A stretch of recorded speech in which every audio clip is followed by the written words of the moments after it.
अनंत पैलूचे doctor Babasaheb Ambedkar या संदर्भाने आपण प्रत्येक व्हिडिओमध्ये चर्चा करत आहोत। आता दुसरा व्हिडिओ आजचा आहे, ज्यामध्ये खरं तर विद्यार्थ्यांसाठी बाबासाहेब कसे आहेत, विद्यार्थ्यांसाठीचे बाबासाहेब काय आहेत, या व्हिडिओच्या माध्यमातून आपण पाहणार आहोत। नमस्कार, मी डॉक्टर नागराज मगरे, शब्दयोद्धा लाईव्ह मध्ये आपल्या सर्वांचं मनपूर्वक स्वागत। आपण आमच्या चॅनलवरती नवीन असाल तर खालचं काळं बटन दाबून सबस्क्राईब करा, जेणेकरून आमचे नवे नवे व्हिडिओज आपल्यापर्यंत येतील। तर आपण सांगत होतो की अनंत पैलूचे बाबासाहेब कसे आहेत, तर विद्यार्थ्यांसाठीचे बाबासाहेब कसे आहेत, तर आपल्याला सांगता येईल की विद्यार्थ्यांचे बाबासाहेब बघत असताना बाबासाहेबाचा संघर्षाचा कालखंड पाहणं अत्यंत गरजेचं आहे। डॉक्टर बाबासाहेब आंबेडकर रामजी आंबेडकर आणि माता भीमाई यांच्या पोटी जन्माला आले। ही मागच्या व्हिडिओमध्ये आपण जन्मासंदर्भात आपण सांगितलेलं होतं। जेव्हा जेव्हा रामजी बाबांची रिटायरमेंट झाली आणि त्या काळामध्ये जेव्हा ब्रिटिशांनी असं ठरवलं होतं की या सैन्यामध्ये महार सैनिकांना ठेवायचं नाही, आणि अशा वेळी ब्रिटिशांनी महार सैनिक त्यांच्या सैन्यामधून कमी केले आणि सुभेदार पदावर असलेले रामजी बाबा त्या पदावरून त्यांना पायउतार केलं आणि त्यांना एका सैनिकी शाळेमध्ये शिक्षक म्हणून जॉईन केले आणि त्यानंतर त्यांना मुख्याध्यापक म्हणून त्यांची बढती देखील मिळाली आणि ते मुख्याध्यापक झाले। सैन्यातून जेव्हा ब्रिटिशांनी महारांना कमी केलं आणि जेव्हा रामजी बाबा शिक्षक म्हणून रुजू झाले सैनिकी शाळेमध्ये आणि ते मुख्याध्यापक देखील झाले, त्या काळामध्ये खऱ्या अर्थानं डॉक्टर बाबासाहेब आंबेडकर यांच्या जडणघडणीचा कालखंड आपल्याला सांगता येतो। यामध्ये आपल्याला सांगता येईल की बाबासाहेब हे विद्यार्थ्यांसाठी कसे आहेत, कसे प्रेरणास्त्रोत आहे। आपल्या सर्वांना माहितच आहे की जगाच्या पाठीवर अनेक तुम्हाला संघर्ष करणारे नेते दिसतील, अनेक तुम्हाला संघर्ष करणारे महापुरुष दिसतील, परंतु त्यामध्ये एकमेव असे बाबासाहेब आहेत की ज्यांना शिक्षणासाठी, ज्यांना पाण्यासाठी शाळेमध्ये संघर्ष करावा लागला। तिकडे आपण पाहिलं असेल की अमेरिकेसारख्या किंवा आफ्रिकेसारख्या देशामध्ये, अमेरिकेसारख्या देशामध्ये काळ्या गोऱ्यांचा वाद होता आणि काळ्या गोऱ्यांच्या वादामध्ये एक होता कार्व्हर नावाचं पुस्तक आपल्या सर्वांना माहित आहे, ज्यामध्ये खरं तर त्या वॉशिंग्टनचा संघर्ष आपण बघितलेला आहे। त्याही पेक्षा जर आपण पाहिलं तर डॉक्टर बाबासाहेब आंबेडकरांचा संघर्ष जर आपण पाहिला तर तो विद्यार्थ्यांना प्रेरणा देणारा कसा आहे। कारण अलीकडच्या काळामध्ये आपण पाहतोय की सगळ्या सुविधा असताना सुद्धा आजचा विद्यार्थी भरकटत चाललाय का, आणि या संदर्भाने खरं तर डॉक्टर बाबासाहेब उन्नतीचा मूलमंत्र नेमका काय देतात, तर बाबासाहेब सांगतात की तुमच्या आयुष्यामध्ये कोणीतरी तिराहित व्यक्ती येईल किंवा तिसरा व्यक्ती येऊन तुमचं कल्याण करेल अशा भ्रमात राहू नका। तर तुम्ही तुमचा विचार, तुम्ही तुमची प्रगती करा आणि मग आपण करावा विचारत कराव्यास पाव भवसिंधू, यासारख्या माध्यमातून ते आपल्या विद्यार्थ्यांना सांगतात की तुम्ही तुमच्या आयुष्यामध्ये दुसरा कोण येईल याचा विचार न करता तुम्हीच तुमचे प्रेरणास्त्रोत बना, तुम्हीच तुमच्या खरं तर तुम्ही तुमची प्रगती करा, तिसरा एक कोणताही व्यक्ती धावून येणार नाही। याचा अर्थ बाबासाहेबांना सांगायचा आहे की ज्या पद्धतीने अलीकडे आपण पाहतोय की विद्यार्थी जो भरकटत चाललेला आहे किंवा कोणाच्या तरी राजकीय नेत्यांच्या म्हणा किंवा एखाद्या दादा भाऊ काका अशा नेत्यांच्या खरं तर याच्यावर अवलंबून राहणारा आजचा विद्यार्थी, त्यानं खरं तर याकडे न लक्ष देता त्यांना आपली प्रगती आपणच केली पाहिजे, अत्तदीप भव, त्यांना स्वयंप्रकाशित होण्याचा संदेशही बाबासाहेब देतात। शिका, संघटित व्हा आणि संघर्ष करा, हा जो मूलमंत्र आहे तो मूलमंत्र खरं तर फार महत्वाचा आहे आणि डॉक्टर बाबासाहेब आंबेडकर मुलांना शिकायला सांगतात, त्यानंतर ते खरं तर संघटित व्हायला सांगतात आणि नंतर संघर्ष करायला सांगतात। ते डायरेक्ट संघर्ष करायला सांगत नाहीत, पहिल्यांदा ते शिकायला सांगतात आणि म्हणून विद्यार्थ्यांनी या गोष्टीकडे गांभीर्यानं पाहिलं पाहिजे की आपल्याला शिका, संघटित व्हा आणि संघर्ष करा हा जो काही मूलमंत्र आहे तो आपल्याला घेऊन खऱ्या अर्थाने इथल्या विद्यार्थ्यांनी हा मूलमंत्र उराशी बाळगून आपल्या एकूणच शिक्षणाचा जो काही आहे किंवा एकूण घडण्याचा जो कालखंड आहे तो या मूलमंत्राच्या माध्यमातून विद्यार्थ्यांनी आपलं जीवन घडवलं पाहिजे असं बाबासाहेबांना वाटतं।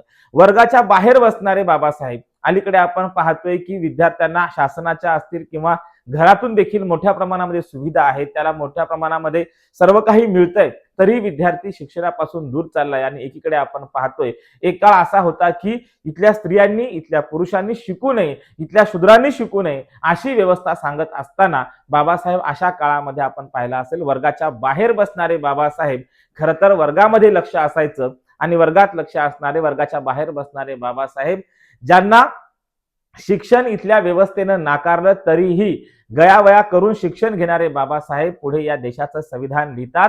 खरं तर ही गौरवाची बाब आहे. वर्गाच्या बाहेर बसणारा विद्यार्थी जागतिक लेवलचा तज्ज्ञ होतो, तो अर्थतज्ञ होतो, तो सामाजिक विषयातला तज्ज्ञ होतो आणि अशा अष्टपैलूत तज्ज्ञ असलेल्या बाबासाहेबांना वर्गाच्या बाहेर बसून शिकावं लागलं असं जर आजच्या पिढीला सांगितलं ते खरं वाटणार नाही.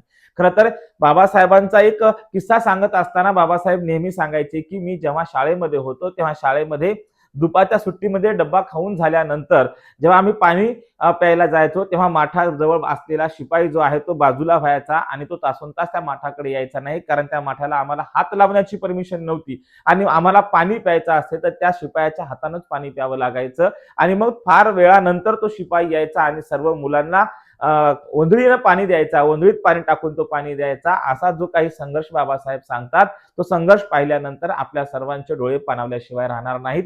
असा संघर्ष करून बाबासाहेब शिकलेले आहेत हे आजच्या पिढीला कळणं हे अत्यंत गरजेचं आहे. आज जे काही विद्यार्थी आहेत प्रत्येक विद्यार्थ्याच्या बेडरूम मध्ये म्हणा किंवा रूम करून राहणाऱ्या विद्यार्थ्यांच्या रूम मध्ये म्हणा आज नटींची फोटो आपण पाहत असतो, परंतु बाबासाहेब आंबेडकरांचा फोटो आजच्या विद्यार्थ्यांनी आपल्या बेडरूम मध्ये ठेवला पाहिजे. तो कुठल्याही धर्माचा असो, कुठल्याही जातीचा असो, ज्याला शिकायचं आहे, खूप मोठं व्हायचं आहे, अशा मुलाने आपल्या रूम मध्ये, आपल्या बेडरूम मध्ये, आपल्या अभ्यासाच्या खोलीमध्ये खऱ्या अर्थानं डॉक्टर बाबासाहेब आंबेडकरांचा फोटो लावणं गरजेचं आहे. कारण त्याला ती प्रेरणा मिळेल आणि बाबासाहेब कसे शिकले यातून त्याला खऱ्या अर्थानं प्रेरणा घेता येईल. त्यामुळे प्रत्येकाच्या भिंतीवरती, प्रत्येकाच्या अभ्यासाच्या रूम मध्ये बाबासाहेब टेबलावर असणं, त्या भिंतीवर असणं हे गरजेचं आहे, कारण त्यातून तुम्हाला प्रेरणा नक्कीच मिळत असते. खरं तर आपण पाहिलं असेल की अलीकडच्या काळामध्ये अनेक गोरगरिबाची, कष्टकऱ्यांची, दिनदुबळ्याची लेकरं वेगवेगळ्या पदावर बसलेली आपण पाहतोय आणि त्या पदावर बसल्यानंतर अलीकडच्या काळात जो ट्रेंड सुरू आहे, अनेक जे शिकवणी घेणारे किंवा जे ट्युशन घेणारे शिक्षक आहेत आपल्या स्पर्धा परीक्षा असो किंवा इतर परीक्षेमध्ये आपल्या विद्यार्थ्यांना यश आल्यानंतर त्याच्या अंगावर गुलाल टाकून त्याचं कौतुक करताना आपण पाहतोय. असं कौतुक होणं अत्यंत गरजेचं आहे. त्यांच्या कुटुंबाचा, त्याच्या आई वडिलांचा, घराचा व्हिडिओ काढून अनेक जण सोशल मीडियावर टाकतात आणि त्याला एक गाणं लागतं, गुरं ओळणारा पोरगा माझा साहेब झाला. आता हे सर्व सांगत असताना मात्र जाणीवपूर्वक इथल्या व्यवस्थेतले काही विद्यार्थी असे असतात की पुढची लाईन मात्र ते जाणीवपूर्वक त्या व्हिडिओमध्ये दाखवत नाहीत. कारण पुढची लाईन अशी असते की गुरं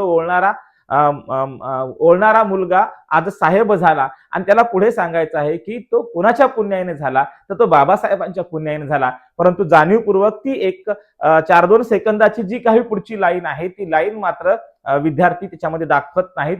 हे अनेक वेळा हे निरीक्षणातून हे सर्व आपण मांडतोय किंवा हे पाहतोय आणि हे असं होणं म्हणजे कुठेतरी कृतज्ञपणा आपल्याला बाबासाहेबांच्या प्रती दिसून येतो. आणि अनेक वेळा आपण पाहिलं असेल की तहशिलीतला मोठा साहेब झाला आणि तुझ्यानं माझ्या घरात आणि कुणामुळे तर डॉक्टर बाबासाहेबांच्या पुण्याईमुळे. हे सांगत असताना सुद्धा हा जो काही एकूणच या सगळ्या विद्यार्थ्यांमध्ये जो काही त्या रील मध्ये जाणीवपूर्वक बाबासाहेबांचं नाव टाळतात. तुफानातले दिवे म्हणून देखील अनेक वेळा विद्यार्थी आपल्या रील्स बनवतात, परंतु वामनदादाचं पुढचं कडवं मात्र ते नाकारतात. यातून कुठेतरी कृतज्ञपणा दिसून येतो. एकूणच काय तर आजच्या विद्यार्थ्यांसाठी बाबासाहेब प्रेरणादायक आहेत आणि म्हणून ही प्रेरणा घेत असताना विद्यार्थ्यांनी जाणीवपूर्वक बाबासाहेब वाचणं अत्यंत गरजेचं आहे. शाळेत झालेला त्यांचा अवमान असू द्या किंवा अनेक वेळा अनेक ठिकाणी त्यांचा झालेला अवमान असू द्या, या सर्व अवमानातून बाबासाहेब खऱ्या अर्थानं उभे राहतात आणि बाबासाहेब बनतात. आणि जगाच्या इतिहासामध्ये असे बाबासाहेब एकमेव असे महापुरुष आहेत की ज्यांना आई आणि बाबाची उपमा लोक देत असतात. आजचं शिक्षण खूप चांगलं आहे. आज आपल्याला शिक्षणाच्या वाटा खुल्या झाल्यात, परंतु या वाटा खुल्या कोणामुळे झाल्या याचं भान मात्र इथल्या विद्यार्थ्यांना राहत नाही. ही मोठी शोकांतिका आहे. आणि म्हणून आज आपण पाहतोय छान डब्बा तुम्हाला टिफिन मिळतोय, छान छान खायला मिळतं, चांगले कपडे मिळतात, हे फक्त आणि फक्त बाबासाहेब आंबेडकरांच्या पुण्याईनं मिळतंय. हे मात्र आपण विसरलं नाही पाहिजे. आणि हीच प्रेरणा विद्यार्थ्यांनी बाबासाहेबांचा जर विचार करायला गेलं तर वाळलेले कुटके खाऊन त्यातही गोटभर पाणी न मिळणं आणि वर्गाच्या बाहेर बसून शिकणारे बाबासाहेब या देशाचे नव्हे तर जगातले नंबर 1 चे विद्वान होतात आणि विद्वान ठरले जातात. याचा पूर्ण जर आपण अभ्यास केला किंवा हे पूर्ण आपण आदर्श डोळ्यासमोर ठेवला तर आपल्या अंगावर काटा आल्याशिवाय राहणार नाही. एकूणच काय आजची मम्मी डॅडी त्यांना पुस्तकं देतात, वेगवेगळी पुस्तकं, वेगवेगळे डबे, टिफिन खायला देतात, तरीही मुलांचा शिक्षणाकरता ओढा कमी होतोय किंवा आजही आपण पाहतोय की शिक्षणातला टक्का वाढत नाही. ही मोठी शोकांतिका आहे. आणि एवढंच नाही तर हे सर्व बघत असताना वर्गाच्या बाहेर बसलेले बाबासाहेब, वर्गाच्या बाहेर बसून शिकणारे बाबासाहेब, अनेक अवमानाला पुढे जाणारे बाबासाहेब आज आपण पाहतोय 7 नोव्हेंबर 1900 ला त्यांनी शाळेमध्ये प्रवेश घेतला. आज तोच दिवस म्हणजे 7 नोव्हेंबर आज आपण खऱ्या अर्थानं एक विद्यार्थी दिवस म्हणून साजरा करतोय. एका विद्यार्थ्याला वर्गाच्या बाहेर बसवावं, त्यानं किती मोठं व्हावं, त्यानं वर्गाच्या बाहेर बसवावं आणि त्याच विद्यार्थ्यानं या राष्ट्राचं संविधान लिहावं आणि राष्ट्र निर्माता म्हणून आपला गौरव करून घ्यावा.